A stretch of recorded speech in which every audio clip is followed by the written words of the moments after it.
Welcome back to Forgotten Civilizations. In the previous video, we learned how humans began to travel across the earth. People moved slowly into new lands, following food, water, and safer climates. Over time, humans spread into many different parts of the world. Some lived in very hot places. Some lived in very cold places.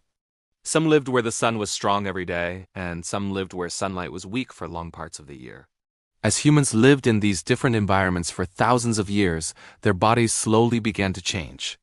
These changes did not happen suddenly, and they did not happen by choice. They happened naturally, as humans adapted to the places where they lived. At the beginning, all humans looked very similar. There were no groups called black, white, or brown. Humanity was one family. But as people lived far apart from each other for a very long time, the environment began to shape how they looked. One of the most important influences on human appearance was the sun. In places where sunlight was very strong, humans needed protection. Over many generations, people living in these sunny regions developed darker skin. Darker skin helped protect the body from the sun's strong rays and helped people stay healthy. In places where sunlight was weaker, the body needed to absorb more sunlight to stay healthy. Over many generations, people living in these regions developed lighter skin. Lighter skin helped the body take in sunlight more easily. This is why skin color is closely connected to where people lived, not who they are. Skin color did not change in one lifetime. A person did not wake up with a new color.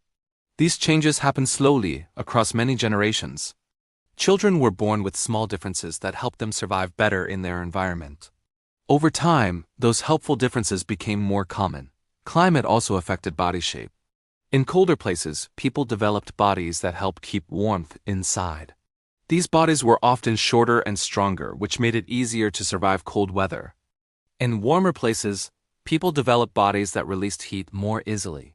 These bodies were often taller and leaner, which helped keep the body cool. Facial features also changed slowly over time.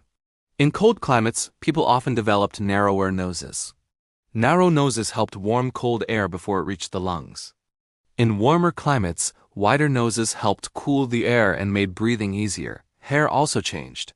Thick or curly hair helped protect the head from strong sunlight, while straighter hair worked well in colder environments. All of these changes happened naturally. They were not planned, and they did not mean that one group of humans was better than another. They simply helped humans survive in different environments. Even though humans began to look different, something very important stayed the same.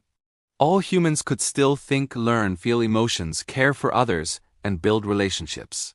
Skin color, facial features, and body shape did not change the human mind or heart. Human appearance does not show intelligence, value, or worth. It only shows how humans adapted to different places over a very long time. Human diversity is not a mistake. It is part of the human story. As humans lived apart, they also developed different ways of living. They spoke different languages, used different tools, wore different clothes, and followed different traditions. These cultural differences grew alongside physical differences, making the world richer and more diverse. By this time in history, humans were living almost everywhere on Earth. They had learned how to survive in deserts, forests, mountains, cold lands, and hot lands. They had adapted their bodies, their skills, and their ways of life. Humanity was now ready for the next step. In the next video, we will learn how these diverse human groups began to build villages, cities, and the first civilizations. We will see how humans came together again to create laws, cultures, and societies. Subscribe to Forgotten Civilizations to continue this journey through human history. This is just the beginning.